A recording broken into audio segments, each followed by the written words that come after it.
Ok, estamos gravando. Namastê, bem-vindos. Kavishi hoje vai fazer a introdução. É apenas uma breve introdução, porque é uma alegria estar falando sobre isso e a gente basicamente fala sobre a essência, né? A essência de tudo, né? A essência que está sempre presente, né? Então, satsang, que é essa palavra que vem do sânscrito, né? Para algumas pessoas que eu acho que não tiveram com a gente, que eu estou olhando aqui, ela aponta para essa essência que é anterior a tudo. Então, a gente vai falar sobre essa essência, sobre isso que está presente o tempo inteiro, que isso é a tua real natureza. E de várias formas, a abordagem vai levar para esse ponto, né? Que é um ponto que nunca sai do lugar. Então, bem-vindo. Satsang é isso, é o apontar para a tua real natureza. Beleza. Ok, é isso mesmo. É muito bom ficar claro, né, que a gente senta aqui para olhar quem sou eu, para conhecer essa dimensão essencial infinita, com o perdão das palavras, porque não é exatamente uma dimensão, mas as palavras aqui servem para ir levando a compreensão e o olhar para aquilo que a gente não está acostumado a dar atenção e a ter reconhecimento. Então, as palavras são sempre relativas, são sempre carregadas de significado, e para que haja clareza, a gente faz esse primeiro convite de olhar as palavras e ter bastante cuidado e esclarecer o que essas palavras querem dizer. Cada um vem aqui de uma construção de significados, de uma estruturação de significados, de uma história que vai acumulando ideias e significados em cima das palavras. E aí é preciso a gente ter cuidado para que essas palavras, que são usadas nesse contexto dessa essência infinita, eterna e permanente, não seja confundida com uma mesma palavra usada num contexto que tenha um sentido dual, que tenha um sentido de coisa, coisa mais grosseira, material, coisas mais sutis, coisas sensação, coisas crença, coisas energia. E as palavras mais comuns que têm se usado há séculos para que essa clareza vá desconstruindo o velho encobrimento, o velho vício, a velha repetição de ter a sua identidade colocada num objeto, numa coisa, separada das outras coisas. A palavra que a gente usa para ir desconstruindo essa ilusão, essa sobreposição, é dizendo que você é presença consciência, que você é a luz antes da luz e da sombra,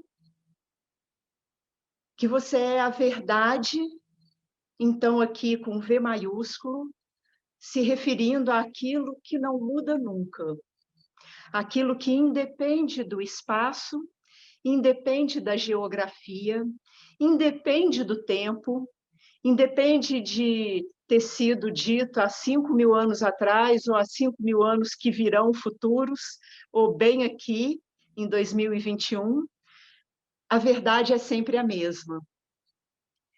A gente transita num momento em que a gente está descobrindo que as verdades da ciência, que as verdades da cultura, que as verdades das crenças, são todas verdades relativas do mundo do tempo e do espaço, do mundo das coisas que mudam.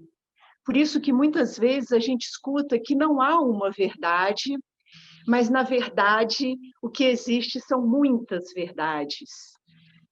E é assim mesmo se a gente considera o significado da palavra verdade como um olhar da ciência para a constituição do mundo material, um olhar da ciência para o funcionamento do cérebro e do psiquismo, um olhar de uma crença dessa cultura do que é o bom funcionamento de uma sociedade. Então, tudo isso são verdades relativas, porque elas dizem respeito às coisas manifestas. E aí, quando a gente diz que Sat, esse radical da palavra satsang, Sat, significa verdade no sentido de aquilo que é. Tem, então, essa conotação, esse significado, que é algo que é independente das circunstâncias, do tempo, independente da geografia, da história, independente da raça, da cor, independente das línguas ditas, está sempre apontando para aquilo que eu vou dizer, então, que é o espaço comum entre eu e você, o que de mim existe aí em você e o que de você tem aqui em mim, incondicionalmente. Não essas coisas relativas, um sentimento, um pedacinho da história de vida. Ah, você nasceu não sei onde, eu também nasci. Ah, você gosta de tomar chá de hortelã? Eu também gosto. Independente desses fragmentos, o que de forma plena, inteira e completa tem aí que tem aqui também. Onde aí e aqui não é exatamente um encontro, mas é o mesmo. Da mesma forma que você pega um pote ou um copo e leva o copo de um lugar para o outro, o espaço dentro do copo, ele não vai de um lugar para o outro porque ele está em todos os lugares. Aqui é uma contemplação disso que está em todos os lugares, chamado de presença-consciência, de puro saber, puro ser, de verdade com V maiúsculo, como um convite, uma instigação para você reconhecer isso que você já é. Isso que já está aqui o tempo todo, que já é, e para que você, ao reconhecer, ao ter esse sabor dessa infinitude sempre presente, isso toque o seu coração de tal forma que as coisas relativas do mundo não estão mais te chamando, porque você encontrou o maior de todos os sabores, o mais delicioso de todos os sabores, o mais belo de todas as belezas, o mais profundo e, ao mesmo tempo, o mais simples. O que, então, interessa aqui para a gente é que esse olhar se revele reconhecendo a consciência, esse saber se revele através de qualquer esclarecimento que precise ter, através de qualquer ponto de vista que a gente vai puxando os fios, porque viver uma vida profunda, verdadeiramente espiritual, uma vida essencial, é a vida que traz a plenitude e a realização que todos buscamos. Tem essa dimensão de aprendizado. Não é aprender o que você já é, mas é aprender a reconhecer, aprender a usar esse olhar, essa atenção, essa mente, essa energia colocada nisso que vai trazer realmente a realização, a plenitude, que vai poder realizar na história do mundo relativo uma história de mais cuidado, de mais amor,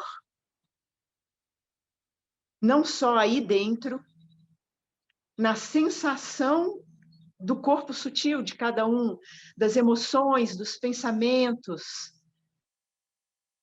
das energias, mas também nas relações. O mundo relativo tem essa característica. É um mundo de relações. Tem aparentemente vários objetos, várias circunstâncias, várias pessoas que se relacionam. É bom a gente começar a olhar a nossa experiência do agora, a sua experiência direta agora, percebendo como esse que você chama de você, esse que está aí sentado, ou recostado, ou caminhando, e o ambiente à volta é um conjunto de relações.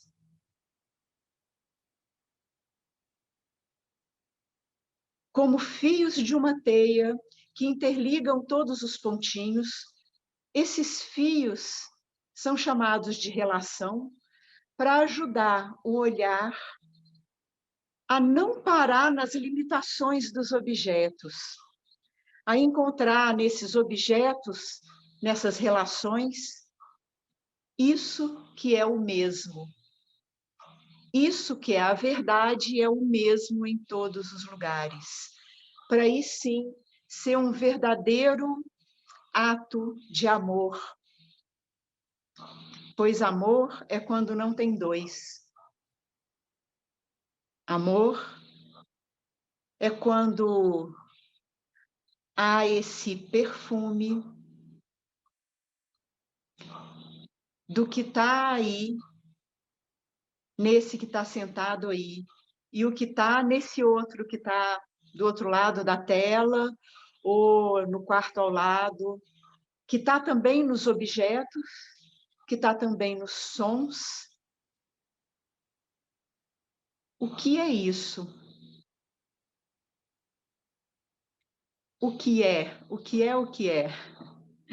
Que está aí, está em tudo, ainda que apareça como vários, mas está aí sempre. E a partir de voltar esse olhar para isso que é essencial, para isso que é chamado, então, de puro ser,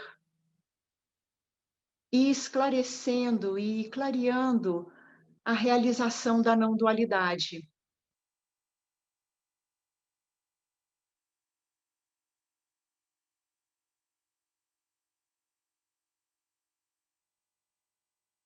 Parece que tem um impulso sempre de querer capturar alguma coisa, de querer se apossar. E é como se o rei quisesse se apossar de uma moeda que está no cofre dele. A moeda já é sua, ó rei. A moeda já é sua. O ouro já é seu. Não há nada para se apossar.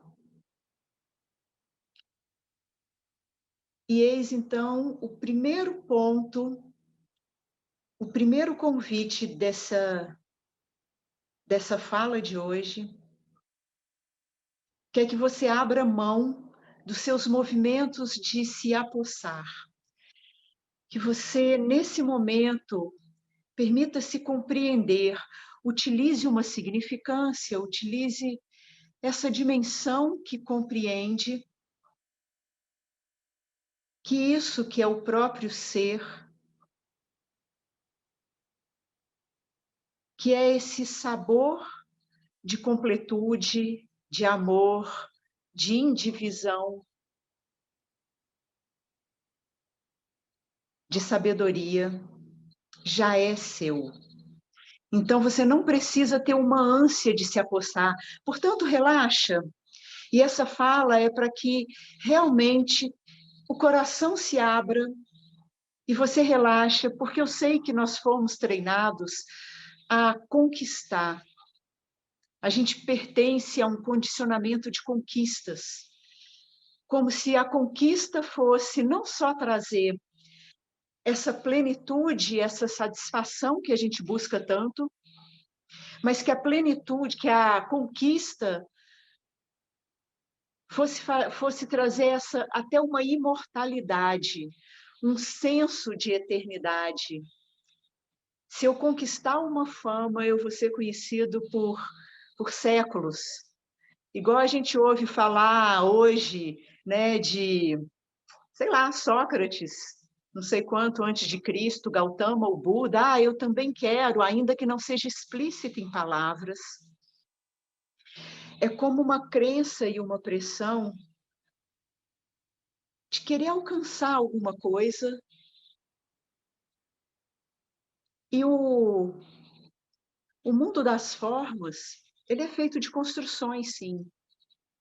O mundo do tempo e das formas, há um acúmulo. Eu aprendi alguma coisa na escola e hoje eu sei fazer uma conta. Sei até fazer uma derivada. Sei fazer raiz quadrada, sei fazer... Isso é um acúmulo. Sei a capital de alguns países, sei o que é país, o que é continente, sei o que é um buraco negro. Isso é um acúmulo. Sei lidar com instrumentos, como um marceneiro sabe usar uma serra. Isso é um acúmulo.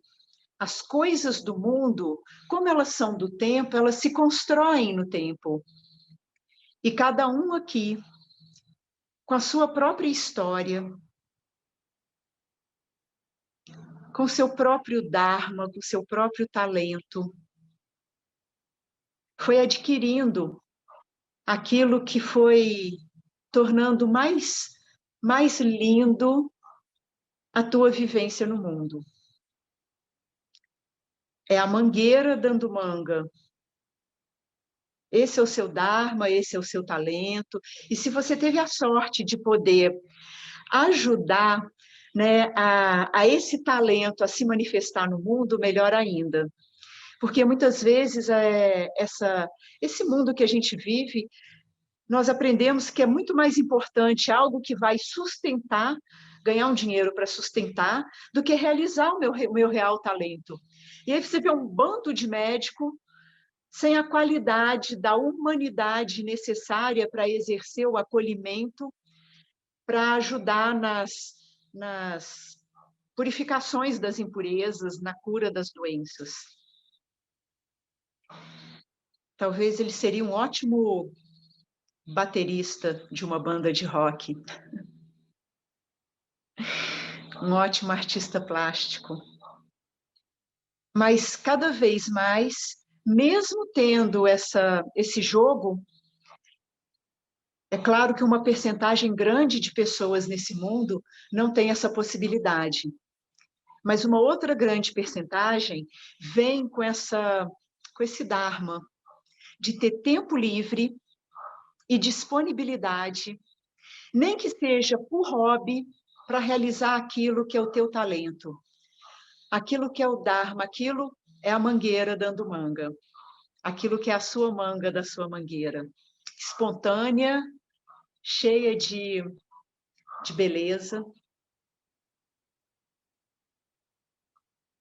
Agora, a nossa real natureza, aquilo que realmente vai ser o que vai desconstruir a ideia de um eu separado e vai colocar um assentamento no que já está presente.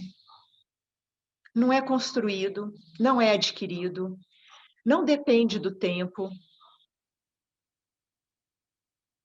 Se está sempre presente, está sempre agora.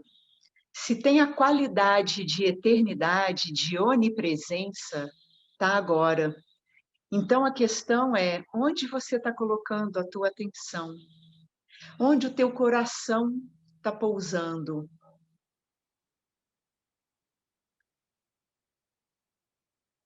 Atravessando todas as dimensões, todas as camadas do que é do mundo, do tempo e do espaço.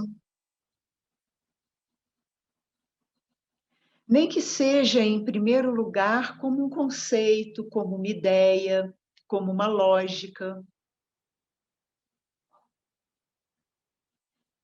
Veja a verdade imutável de que o ser está presente. Não há como você escapar do ser.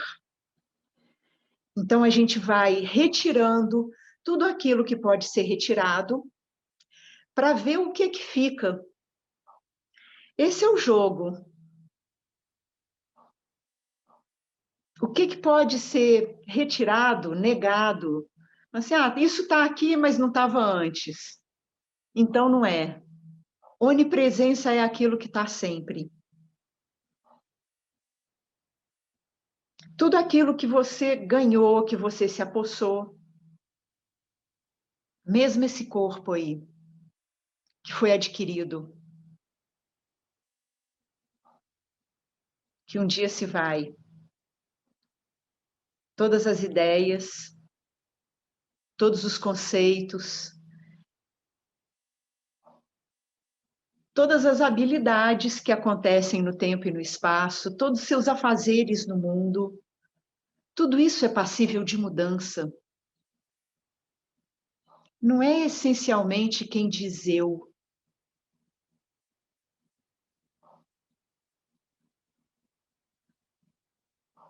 Eu digo eu.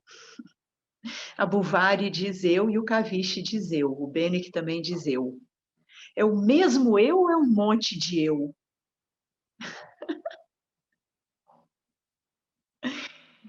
Quando eu digo eu estou me referindo a quê? Para ressignificar, palavras saem, né? Eu não digo nada, né? Fazer uma ressignificância, vamos continuar o ciclo do retiro, ressignificar a linguagem. Perfeito. Então, quando se diz eu, quando sai uma fala dizendo eu, veja a que ela está se referindo. Então, agora, para um pouquinho, é como se você tivesse numa aula de linguística, numa aula de filosofia, e olhasse assim, quando eu falo eu, o que vem de complemento? Eu estou sentindo calor. O complemento está ligado a uma sensação. Então, esse eu está se referindo a um estado provisório desse momento, que é uma sensação. Quando eu falo, nossa, mas eu sou, desde pequenininha, eu sou tão tranquila, isso está se referindo a uma história, uma memória e a um estado psíquico, emocional. Coisas do mundo.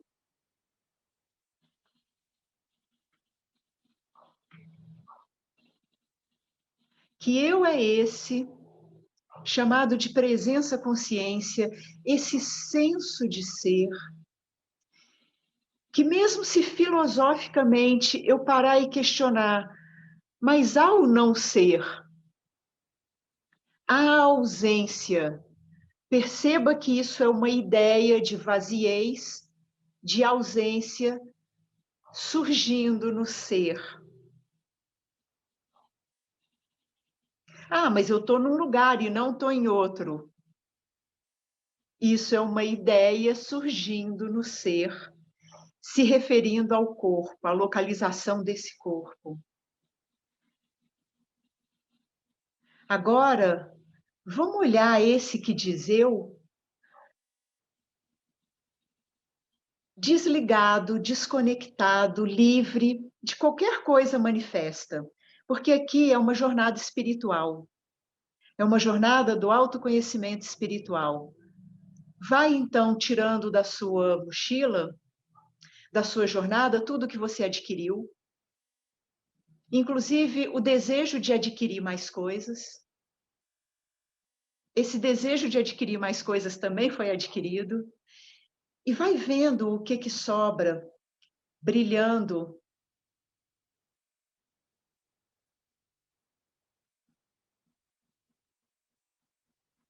vai se tornando pobre, como dizia Cristo, vai se tornando pobre dessas coisas que são do mundo manifesto, para que você entre no reino dos céus, para que haja agora o reconhecimento, enquanto uma experiência direta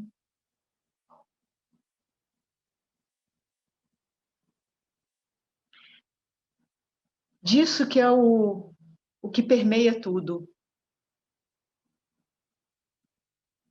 que não é nada especificamente, que cada coisa é o ser, mas o ser não é uma coisa. Vamos parar um pouquinho nesse apontar. Cada coisa é o ser, em formas, em manifestações, mas o ser não é uma coisa.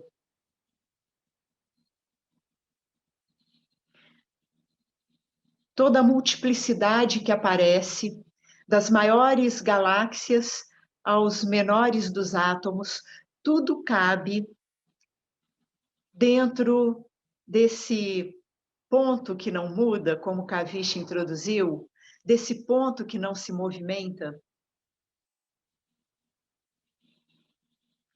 Universos cabem dentro desse ponto que não se movimenta. Descansa nessa real natureza para que ela vá se fazendo presente e não seja encoberta, não seja confundida, para que a própria função mental, a função desse corpo, a função dos pensamentos estejam cada vez mais claros, impregnados do reconhecimento desse ponto que não muda. É um momento muito precioso, quando há a possibilidade, quando há o real descanso nesse ponto eterno do agora, onde tudo está dentro. A mais antiga das galáxias, dos começos dos universos, ao mais distante e grandioso sistema, a maior das montanhas, ao maior dos oceanos, todos eles dentro desse ponto imutável, que não se movimenta e onde todos os movimentos acontecem dentro. E por isso você não pode conquistar, não pode pegar, não pode construir, porque pegar, construir, precisa de tempo, precisa de espaço. E o tempo e o espaço estão dentro dessa pura consciência sem limites,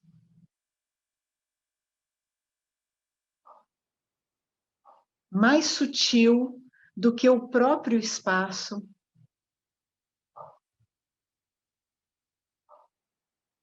E isso agora deixa o reconhecimento descer para que isso sou eu. É isso que diz eu. Nas várias circunstâncias, nas várias definições, quem está dizendo eu é o ser.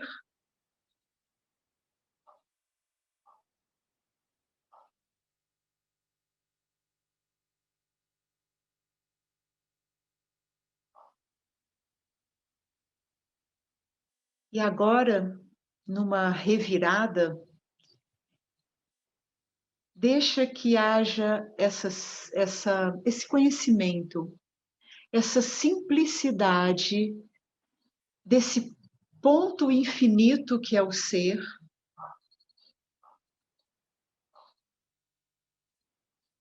ser reconhecido no mundo manifesto agora, com os fios das relações que podem ser percebidas agora.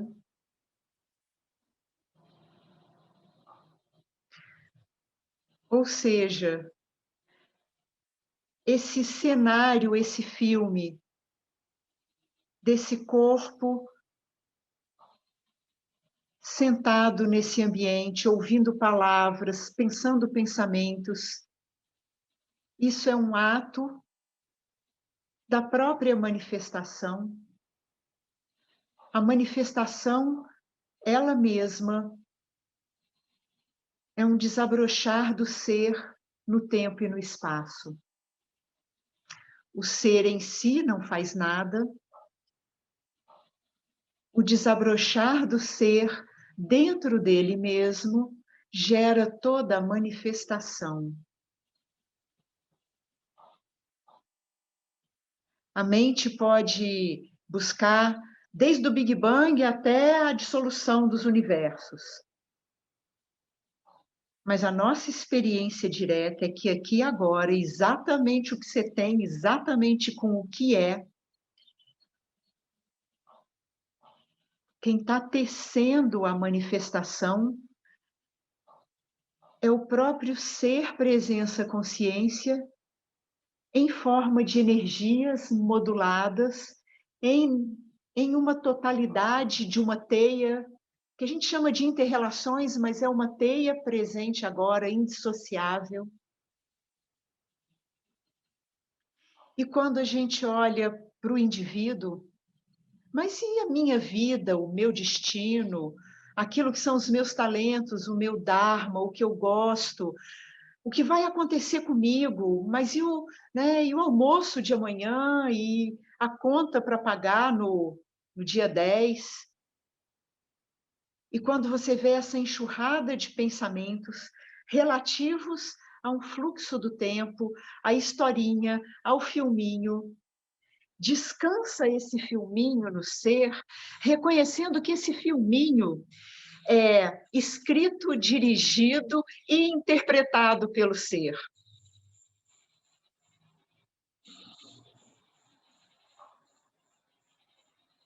E um novo olhar começa a se abrir, um olhar que vai reajustar.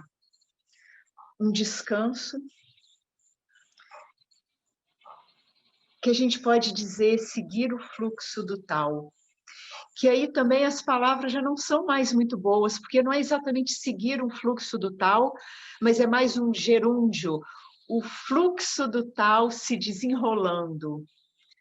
Tudo isso, um fluxo do tal se desenrolando. E a aflição de se achar, da ignorância, de achar que é um eu pessoal. Ignorância significa confusão, significa achar que é real alguma coisa que não é real. Nessa ignorância, as aflições surgem, por isso que se diz, por uma ilusão, por uma ignorância, por uma confusão. E é com muito carinho que a gente vai abrindo mão das nossas confusões e das nossas dúvidas, porque a entrega e o desapego, para ver que tudo é o tal fluindo, que isso que você chama o seu destino, o seu futuro, o seu amanhã, tudo isso é o tal fluindo. Esse desapego e essa entrega surgem naturalmente do reconhecimento de quem você realmente é. Surge naturalmente desse que diz eu, quando você sabe, na sua experiência direta, quem sou eu. E aí, com muito carinho, e lidando com resquícios do velho condicionamento de achar que é um eu separado, que vem cheio de medos, que vem olhando apenas para o mundo dos acontecimentos, e aí sim vem sofrimentos, vem morte, vem finitudes, vem perdas, vem sensos de coisas agradáveis e sensos de coisas desagradáveis. Mas quando o olhar ultrapassou essa camada e vê que isso é apenas o tal fluindo, numa mutação. E os orientais, eles inventaram um conceito bem bacana, que é aquele yin e yang, aqueles dois peixinhos, preto e branco. É um conceito muito bacana, de que no âmago mesmo, daquilo que é maravilhoso, já tem a semente da miséria, e no âmago mesmo da miséria, já tem a semente daquilo que é maravilhoso, num fluxo dual sem fim, que é um jogo que se diz que se anula em si.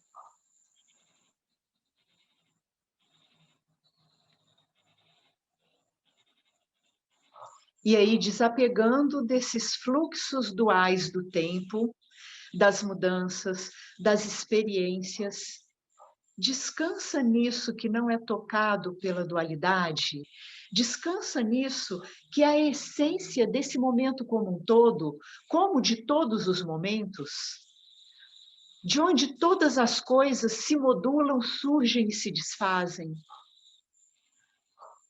Reconheça que é isso que está acontecendo e que sempre foi isso acontecendo.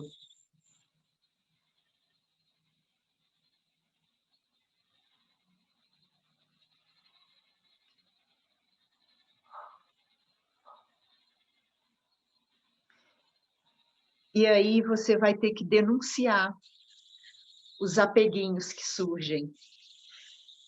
É a partir desse olho que vê tudo.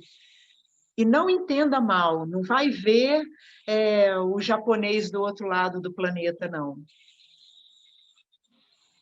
Vê em sabedoria o que é do plano da manifestação, o que é do plano do tempo, o que é do plano da mente sutil, o que é do plano das energias circundantes, o que é do plano da dimensão, do início de tudo, do ser que dá ser a tudo, e aquilo que é o absoluto. Com esses olhos, verifica aí com muito carinho qual a sua maior confusão. Aquela que você mais gosta. Claro que aqui esse mais gosta é apenas um apego, porque se a gente for lá e falar assim, não, mas eu não gosto disso. Pois é, mas se você está agarrado tanto nisso, é porque tem um gosto. Veja esse que ciclicamente vem. É um gosto numa formulação muito profunda de apego. Esse gosto, ele tem junto com ele um medo, que se eu abrir mão disso, o que vai acontecer? Socorro, vou cair num abismo que não tem chão.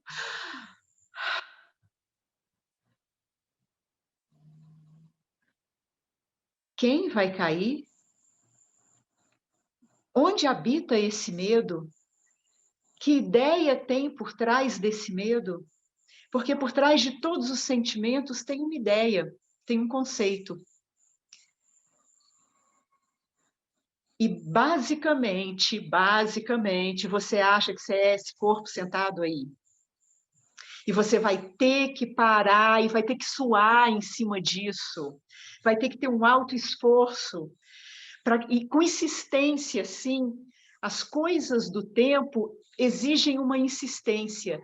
E aqui, o que está no tempo é uma construção equivocada.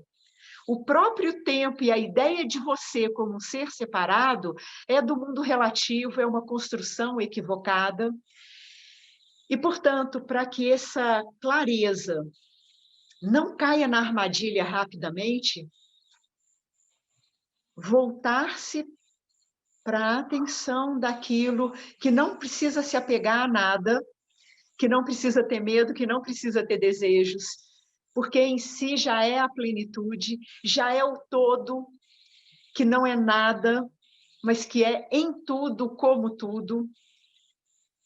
Isso vai desfazendo um olhar, uma mente, uma forma, é uma função cerebral mental, que vê fragmentos, que só olha fragmentos, que só olha objetos separados no tempo e no espaço. Então, vai desnomeando o eu, ligado a esse corpo? Vai desnomeando o eu ligado a uma história? Chama aí esse corpo sentado aí, essas histórias que passam aqui. Como Caviche bem chamou a atenção, uma fala que atravessa aqui. E quem sou eu? E quem é eu? Melhor assim, quem é eu? Quem é eu? Onipresente, onipotente, significa que está sempre presente em todas as experiências. Onipotente. Tem a potência de estar aí em todas as experiências, quaisquer que sejam. E esse que vai reconhecendo sua real natureza, não ligada às experiências do mundo, agora é capaz de viver todas as experiências do mundo, sem apego, sem medo, onde medo e apego se tornam movimentos secundários da manifestação, mas porque eles não tocam o eu que eu sou, então medos, desejos, apegos surgem igual com o achar do sapo ali fora, os grilinhos cantando, o barulho do carro passando na rua, surge como uma periferia. Então perceba que você andou rodando na roda da periferia e fazendo da roda da periferia um falso centro. O que está rodando na periferia se confundiu e achou que ali era o centro. E o que Satsang faz é, pula para o centro da roda. Pula para isso que estava aí fazendo o quê? Uma investigação. O que é investigação? Parando e olhando. Parando e olhando.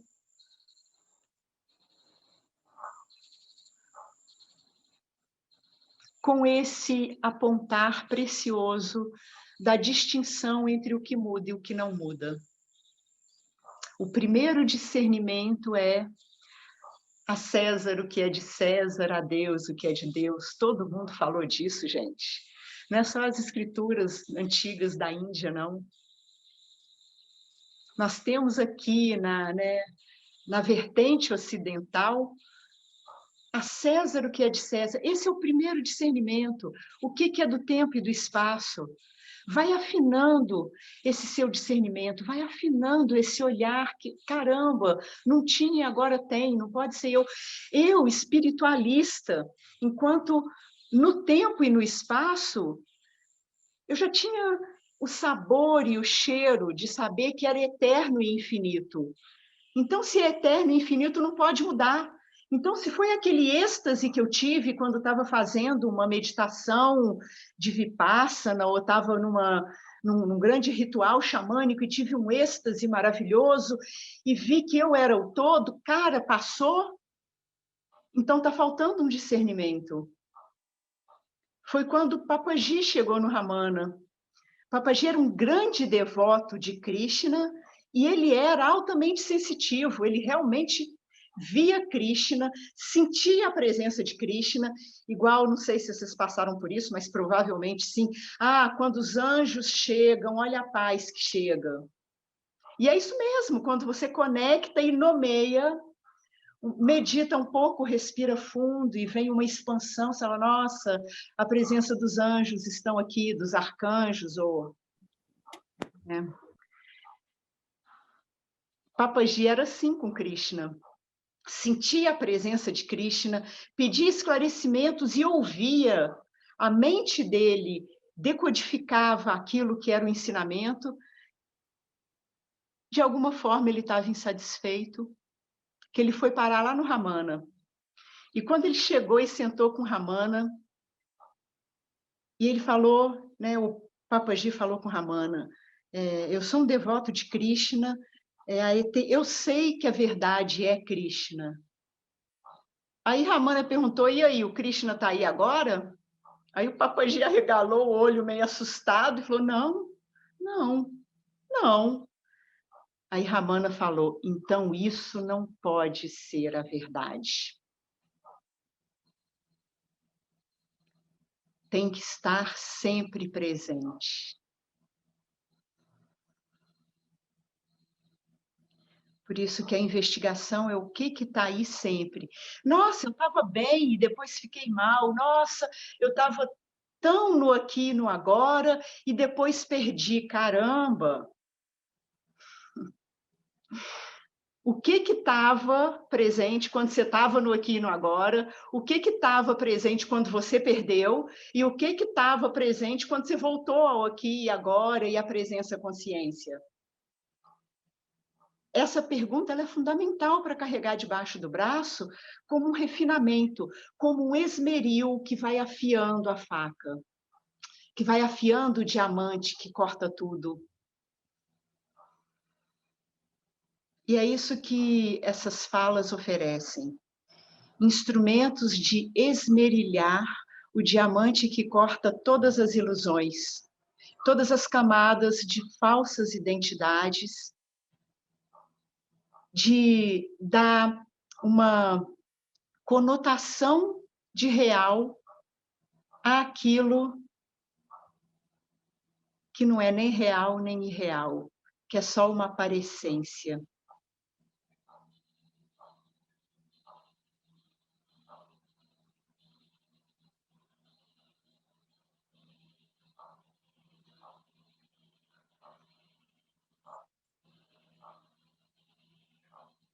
Aplicando isso no fluxo da existência,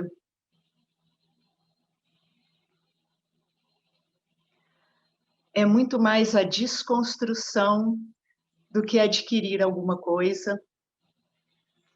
Por isso, aqueles amigos buscadores lá do Oriente, cada um foi num mestre, num guru, e depois eles se reuniram, e aí cada um trouxe uma fala bacana, ou até um passe de mágica, né, né, uma manifestação energética interessante, e um outro lá, com o olhinho brilhando, falou: eu cheguei sem nada e saí sem nada.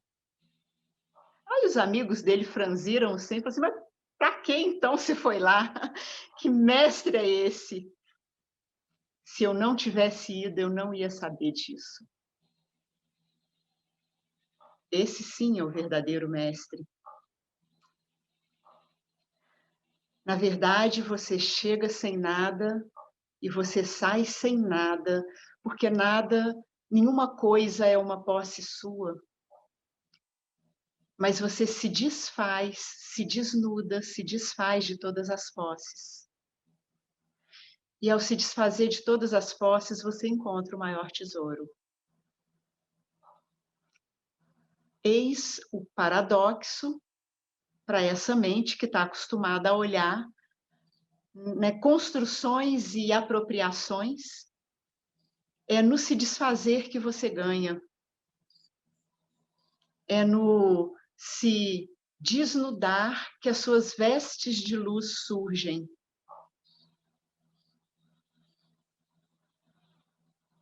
É no entregar tudo que o amor se revela.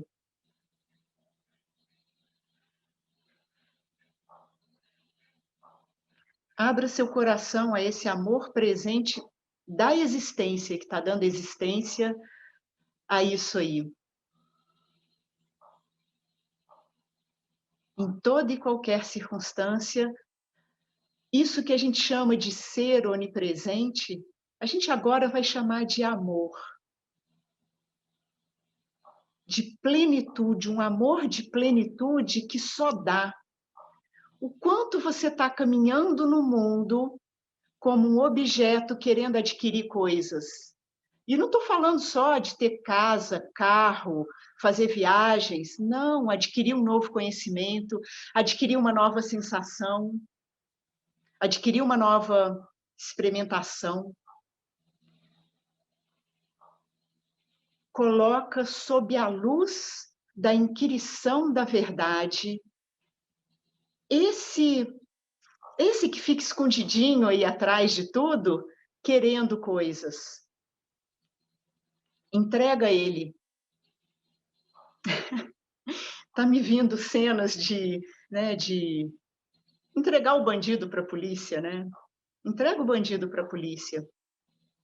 Aqui no bom sentido, porque a gente não tem experiências boas com polícia aqui no Brasil, então não é uma imagem muito legal, não. Os nossos policiais são bem corruptos. De modo geral, claro que tem pessoas maravilhosas, mas é nesse sentido de entregar aquilo que é a verdade, entrega a ele aquilo que tenta usurpar a verdade.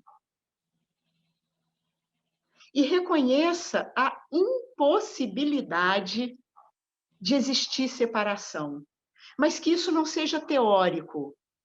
É a tua experiência agora que é válida.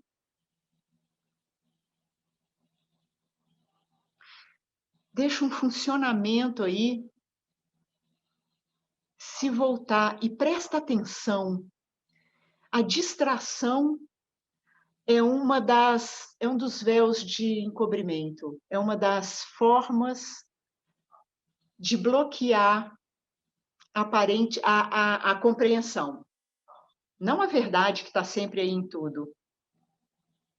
Não se distraia, contempla, dedica um pouco de energia para isso agora. A impossibilidade das coisas separadas, e agora sinta esse corpo aí, mexendo, pensando alguma coisa, como um fluxo da totalidade, não diferente do carro passando na rua. Sinta o sabor do que é o mesmo aqui e lá.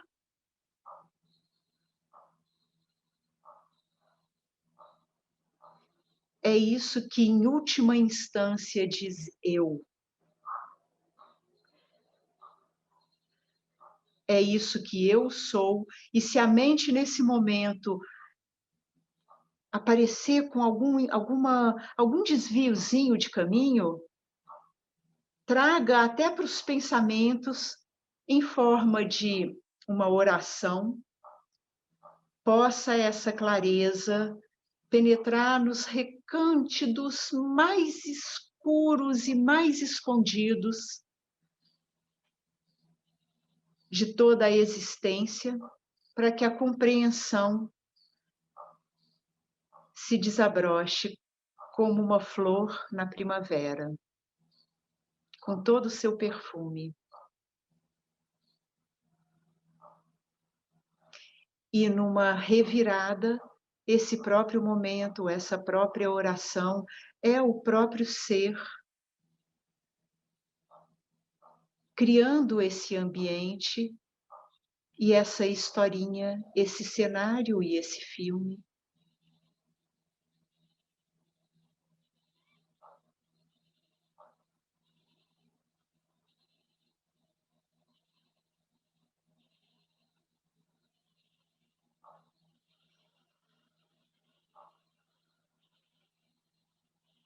Alguém quer trazer alguma coisa?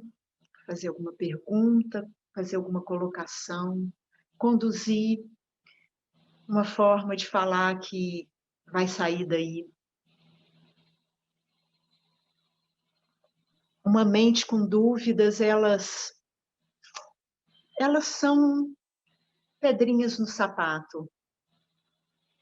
Uma mente distraída é uma pedrinha no sapato. Por isso que durante um certo tempo é necessário a rédea curta, os 10 touros zen, não sei se vocês conhecem, né? Tem no blog, vai ter no nosso site, o site está quase pronto, né? Os 10 touros zen, tem uma hora que você tem que segurar a rédea firme e o chicote na mão, não para adquirir nada, mas para a mente que se acostumou a encobrir e confundir, não siga no seu automatismo, repetindo a história como a roda de Sansara, repetindo de novo a mesma história. Segura firme, questiona, pergunta, esclarece, fala com você mesmo, satsangueia aí dentro com você mesmo, com toda a força e vigor do seu coração.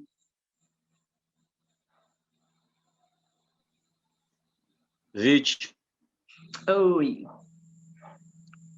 boa noite, Ei, Lincoln. tudo bem? Ficou a impressão, assim, principalmente no último satsang, assim, com a impressão na minha mente que parece que esse despertar, essa mudança, despertar, né, se acordar assim, que pelo jeito que você conduziu, né, o último satsang, assim, ficou assim, a impressão comigo que é uma mudança de crença, tipo, como você falou, desde criança a gente é ensinado a nos vermos como o mecanismo corpo-mente, né, uma entidade separada, tal, e aí temos que desconstruir. Aí, para mim, ficou assim, como se fosse uma auto-hipnose agora. Eu desfazer isso aí. Não, eu não sou isso, eu sou todo, né? Uhum. Não existe Ok. separação. Então, espera um pouquinho. Eu tenho só que trazer um ponto aí. É uma coisa mental, então, assim, eu vou mudar minha crença. Ah, sim, pode falar. Então, peraí, deixa eu só trazer já um ponto aí. Não é exatamente mudar a crença, porque todas as crenças fazem parte de ideias muito profundas, muito subconscientes. Eu vou desconstruir todas as crenças até que não sobre nenhuma, até que eu encontre isso que não está vinculado, que não está grudado, linkado a nenhuma crença. Isso que faz com que os movimentos da mente, subconsciente, inconsciente, que trazem crenças, essa dimensão profunda do subconsciente seja vista também como um jogo no mundo da manifestação. E não sobre nada, então é uma experiência direta e não é uma crença. Na sua experiência direta agora, Lincoln, Sim. você é ou você não é? Sou. Tem jeito de você não ser? Não estou falando de ser isso ou aquilo, não. Ser. Vai mudar, vai ser isso, vai ser confuso, depois vai ser claro, depois vai ser alegre, depois vai ser triste, depois vai ter medo, depois vai ter alegria, depois vai acreditar em seres de outros planetas, depois vai acreditar em, né, sei lá, em forças como é que eu posso, né, deídicas, não sei se não sei se existe essa palavra, de Shiva e Kali, ou os anjos e não sei o que, essas crenças todas vão mudando, e ainda assim eu sou o tempo todo.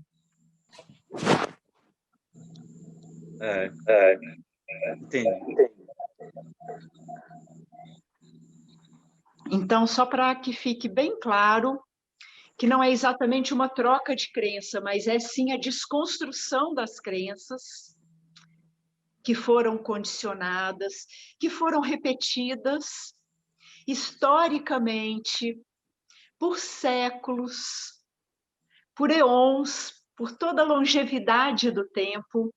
Crenças foram repetidas e agora é ver as crenças no verdadeiro lugar delas, como conceitos, ideias, pontos de vista. E voltar os olhos para o ser que é agora. Sempre. As crenças podem mudar, mas o ser não muda. O sentir um Deus de tal forma, como um campo energético, pode mudar, e agora eu sinto o Deus mais pessoal, mais na forma de uma relação interpessoal. Depois, não, é um campo de energia que perpassa tudo. Isso tudo pode mudar, mas o ser que é não muda. Entendi. Ok? Ok. Muito obrigado. Obrigada também. Então, não coloque nada no lugar, só tira. É o que a gente estava falando hoje. É um desnudar-se, é um esvaziamento, é não se apossar de nada. Olha como essa ideia até de trocar de crença, essa não presta, Eu achar que sou um eu individual não presta, qual a outra que eu vou pegar? Ou nenhuma. Enquanto você está pegando coisas, você está sendo arrogantemente rico, e na arrogância você encobre aquilo que é a simplicidade mais linda, que realmente vai acalmar teu coração. É o fim da arrogância.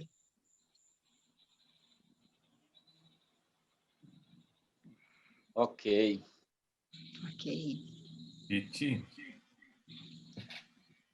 Sim. nesse processo de satsang, eu sinto que nesse processo de satsang, nesse processo de satsang, eu sinto que, ainda que não seja, que seja justamente esse fazimento de crenças, né? E de como elas estão presentes e como elas se atravessam por aqui, ainda que não seja colocar uma outra, eu às vezes sinto que é uma reprogramação, que existe um programa rodando e existe agora, preciso, não é que eu preciso, mas eu estou em processo de reprogramação, assim, sabe? Como se fosse para atravessar essas crenças, para deixar elas decantarem, assim. Dá para dizer que é isso, sim, uma reprogramação? Eu tenho essa sensação, às vezes, que eu estou nesse processo. É isso mesmo, Harish, mas isso, vamos também, né, colocar as coisas no lugar, né? O que foi programado... Só um minutinho. Rira, eu vou fechar o seu microfone e depois você abre, tá? A Rira que está com o microfone aberto. Pronto. Então, é isso mesmo. Porque vou trazer um pouquinho da história, que é o seguinte, né? Na forma dos desdobrares do mundo manifesto, há esse campo de objetos densos e físicos, há esse campo de uma fisiologia, de um movimento, de um prana, de uma vida que dá vida a tudo. Há na forma dessa manifestação na forma humana, chamado de mente, que pensa e olha de determinado jeito. Quando a gente foi condicionado, foi projetado a ideia de ser um eu individual, o conceito e a crença de ser um eu individual, todo um programa começou a rodar em cima dessa crença primeira. Então, em cima dessa crença de ser um eu individual, tem um monte de desdobramento. Apesar de ser essa crença uma ilusão projetada, igual a cobra na corda, nunca foi real, mas tem uma consequência igual a cobra na corda. Nunca foi cobra, mas quando se há essa ilusão, essa projeção de ver uma cobra, o corpo treme, meu coração dispara e eu não consigo sair correndo até que alguém fala, oh, é só uma corda, e aí há uma desconstrução. E é isso que é essa reprogramação. Enquanto todo um sistema foi vivenciado, ligado a essa primeira raiz, esse primeiro programa de um eu sendo um eu individual, um monte de outros programas saíram rodando. Agora, quando a gente está desconstruindo essa ideia de ser um eu original, um eu individual, e reconhecendo que isso é só uma sensação útil, funcional, de localização para esse corpo, para as historinhas, mas não é a realidade, então todos os outros programas que se desdobraram desse daí, eles vão sendo reprogramados. E é fundamental essa reprogramação, que é essa penetração da verdade em todos os campos. se eu tinha determinada reação psicoemocional para defender o eu individual, ou porque eu me achava atacada, ou porque eu tinha carência, a tal da carência comum, se todo mundo olhar, vai achar uma carência, e vai ver um monte de movimento pessoal tentando suprir essa carência e se defendendo para manter uma imagem de que, peraí, eu não quero ser boba, eu não quero ser... Ou seja, uma série de programações ligados à ideia inicial de um eu individual. Quando eu estou vendo que esse eu individual não é a minha realidade como identidade, e eu vou reconhecendo essa plenitude do absoluto, a presença consciência, ser, self, como minha real identidade, vai ter que reprogramar mesmo, vai desconstruir aquelas reatividades de carência, de ter que defender, de ter que ser uma imagem bem apresentada frente aos outros. E nem vai ser uma imagem largada, não vai ser nenhuma coisa nem outra, porque não vai ter imagem. Vai ser só a espontaneidade do ser na totalidade do agora. Por isso que é uma reprogramação que não é sair de um lugar para o outro exatamente, é sair de uma dimensão para a não dimensão. E quando essa não dimensão se torna explícita no mundo, que é a sua vida no mundo, ela vai surgir de uma outra forma, e por isso tudo vai ser reprogramado. Sim, sim. Tudo não, absolutamente tudo não, porque nós sempre fomos presença-consciência e tem algumas reações, algumas formas energéticas que já sabia que era presença-consciência e que já estava afinadinha. Todo mundo já teve aquele momento que você fala, uau, a presença-consciência estava ali às claras. E não é que você perdeu, não. Na verdade, só encobriu, como uma nuvem encobre o sol. Né? Mas a luz do sol continua brilhando. E é essas nuvens de encobrimento que vão se esmaecendo e que já não tem mais problema elas aparecerem, você já está em outro lugar para todo esse fluxo da existência. E aí, em níveis muito profundos, psicoemocionais, cognitivos, você se assenta em outro lugar.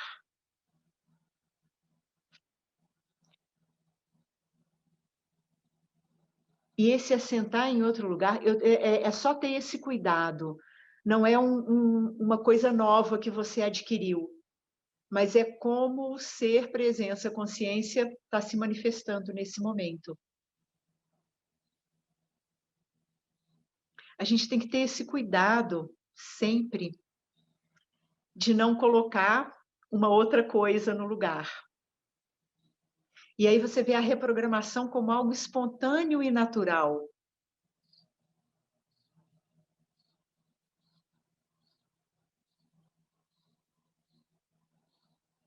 Me vem também de compartilhar, de dizer que fica até uma permeabilidade, você fica permeável, assim.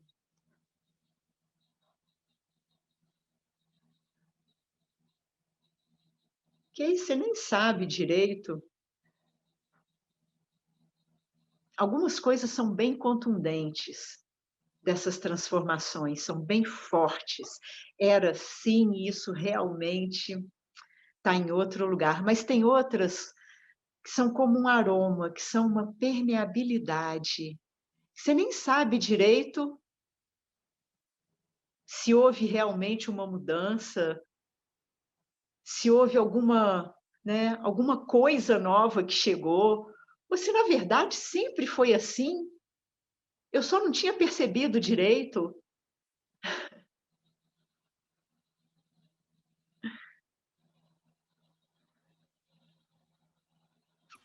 essa palavra reprogramar tem ajudado, porque eu vejo que a coisa segue rodando nesse Jiva, né? Sim. Esse Jiva segue aqui e é nele que tudo isso vai rodando. Está rodando. Perfeito, perfeito. E é nesse Jiva que há essa necessidade do que a gente chama de autoesforço, de segurar a rédea e ter esse olhar, e é um olhar que é profundo, que é transcendental, que é espiritual. Por isso, esse gosto pelo espiritual, esse sabor transcendental, e impregnando, para que o que roda nesse Jiva, então, se volte completamente para a verdade e não fique distraído com as sobreposições, com as projeções, com os barulhos, né, com o que o mundo está vendendo o tempo todo, está apresentando o tempo todo. É um apaixonamento pelo ser. Um apaixonamento não é aquele fogo de palha, às vezes até é, mas às vezes é um apaixonamento muito sereno, onde o dedicar-se a isso é igual alguém que gosta muito, por exemplo, de pintar um quadro e fica ali meses pintando um quadro ou esculpindo uma escultura, fica ali meses, por um sabor, uma beleza. Tem muito a ver com esse senso de um artista que fica ali cuidando daquilo. Ou um pastor de ovelhas que fica ali vendo as ovelhas crescerem, vendo o pasto melhor, limpando os carrapatos. Fica ali se dedicando a isso. Isso é uma...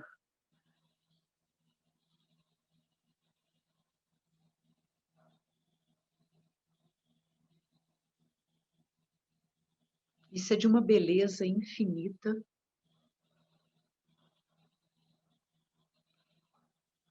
É um processo nesse sentido.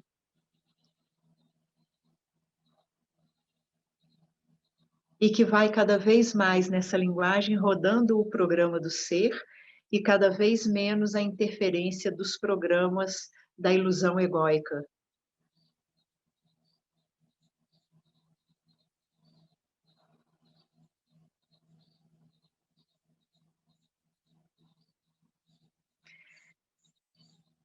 Algum ponto que você gostaria de apresentar?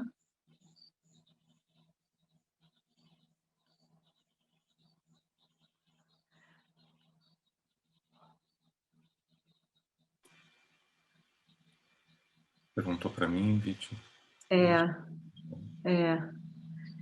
Porque quando você traz esse processo de reprogramação, é porque tem alguma coisa aí acontecendo. Uhum. Essa coisa que está acontecendo é de uma historinha, igual o Lincoln fez, né? Não é só uma historinha, eu saquei isso. Ele trouxe uma questão profunda do apontar da não dualidade através de uma questão que surgiu na existência do Lincoln. Uhum. Que apontar que você traz na existência do Harish? Eu vejo eu vejo essas gunas acontecendo o tempo inteiro, reações, sabe? Eu percebo o quanto elas seguem acontecendo, assim, sem num milissegundo mesmo, elas já estão, já chegaram, já alteraram o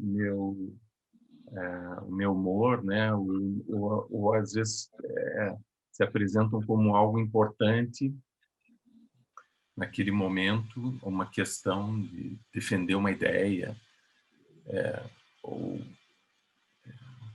E o meu processo tem sido muito de observar isso, né? Respeitando essa guna que está ali passando, se apresentando, se mostrando, e tentando acionar um olhar sobre ela, né? E acho que é isso que tem me pegado assim bastante. Esse processo que está bastante intenso, assim, sabe? Então, aí tem 2 pontos que vale ressaltar. Um é isso mesmo, o trabalho do reconhecimento, do conhecimento, de ver que a guna vem, ou guna, né, que se diz, vem e toma mesmo, e muda o humor, e muda o jeito. E um ponto fundamental aí é a impessoalidade. Isso está acontecendo como as próprias forças dos jogos das forças dos gunas, que é a manifestação. É o próprio jogo. Igual, né, igual um planeta e as pessoas não estão flutuando por aí, estão andando sobre o solo, e a noite vem e depois vem o dia. É um fluxo natural. Essas reações energéticas, emocionais, elas não têm muito a ver comigo. Elas acontecem aqui nesse corpo-mente, porque esse corpo-mente, ele veio à manifestação para manifestar essa guna nesse momento.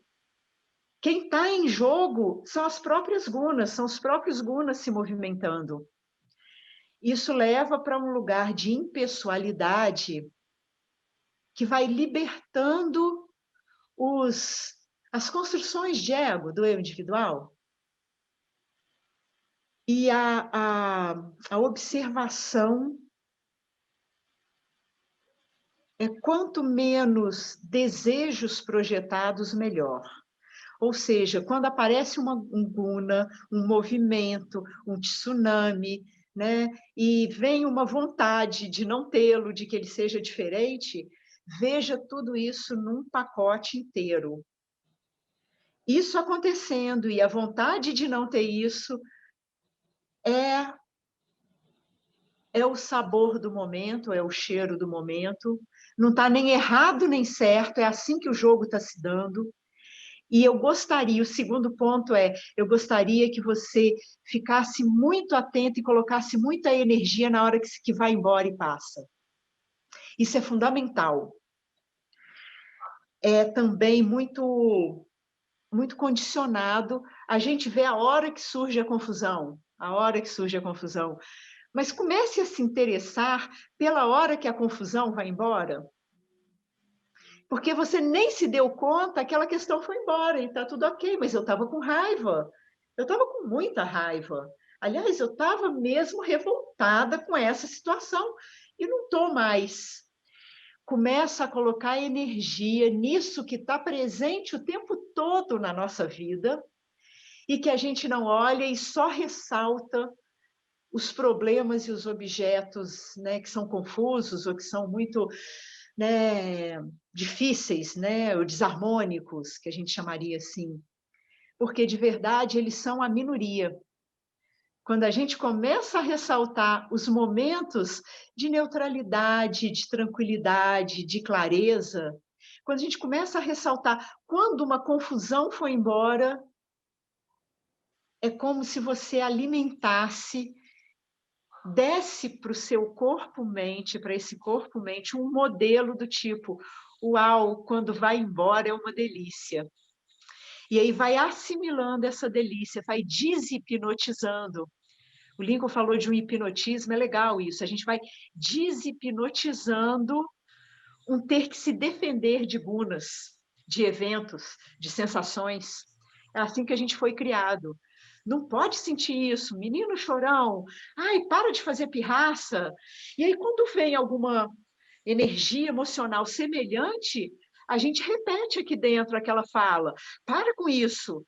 Né? Não, eu tenho que estar bem. E aí vem uma espiritualidade deturpada que eu ainda tenho que ser zen o tempo todo, reforçando a fala do papai e da mamãe. de repressão. Então, agora, quanto mais vai ficando preparada a mente, o corpo, a energia de reconhecer que é o ser, que é o jogo dos gunas, que é a própria manifestação, vai ficando mais... mesmo quando essas energias de gunas mais fortes vêm, elas já deixam de ser expressas. E se elas são expressas rapidamente e vão embora rapidamente. E a intensidade vai diminuindo. Então, fica atento a essas variáveis. De frequência, vem menos vezes, vem mais rápido e passa mais rápido, e com menos intensidade.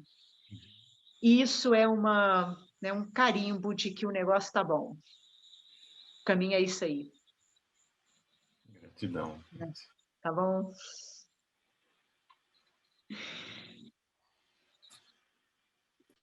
Então, a gente está indo para os momentos finais, mas ainda tem uns 10 minutinhos.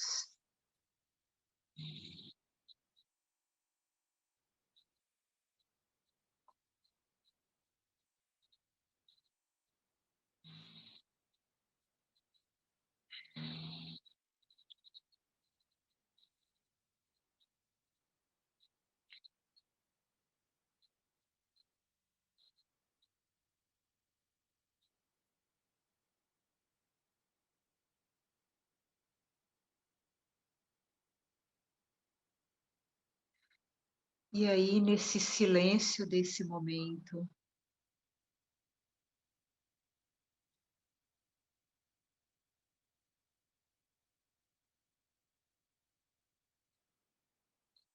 fazendo uma metáfora do mundo como um som,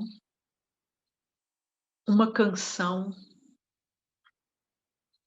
o mundo inteiro, nesse momento, como uma ária cantada pelo divino,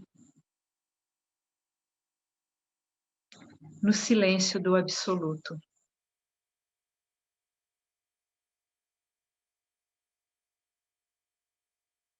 E essas metáforas, essas imagens, elas fazem um efeito muito profundo nos nossos corações.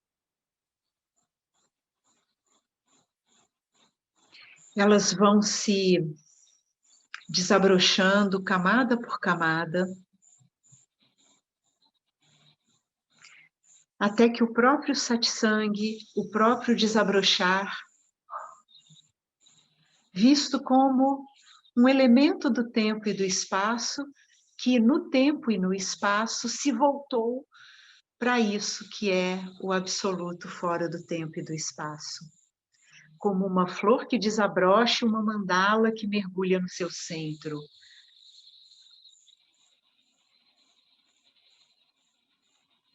Um vórtice para dentro e para fora ao mesmo tempo.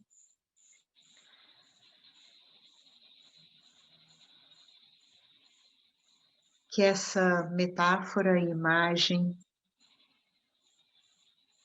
do mundo como uma canção cantada.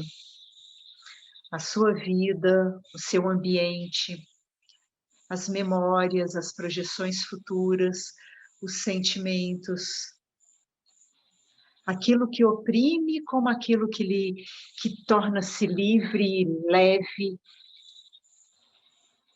uma área cantada pelo divino.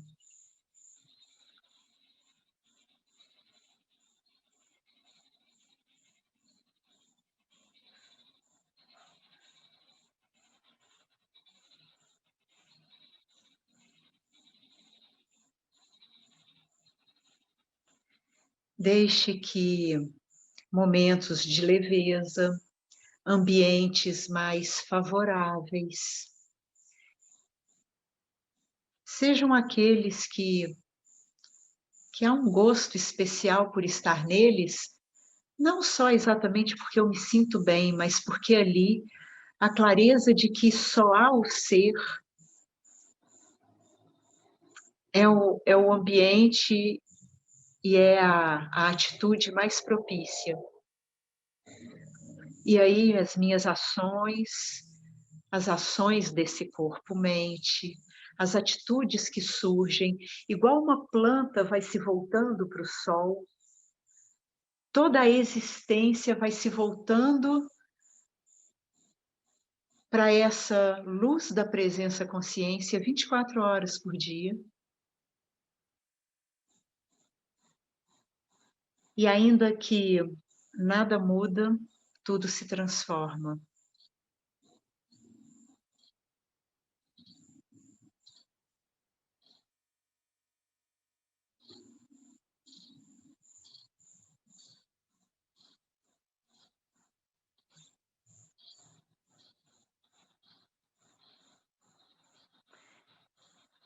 O primeiro, o segundo, o 15º, o 13º, o último ponto.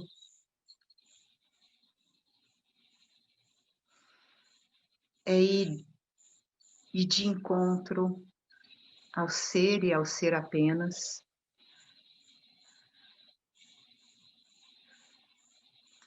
Em cada sentimento, em cada sensação, na profundidade do vibrar do seu coração aí agora.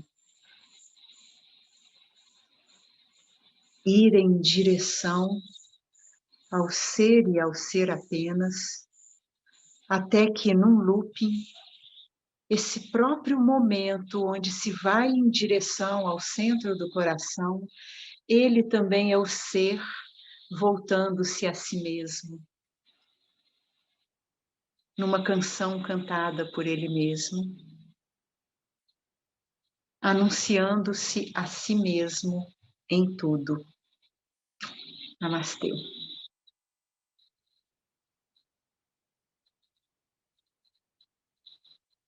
Que todo o fluxo da existência seja completamente absorto, impregnado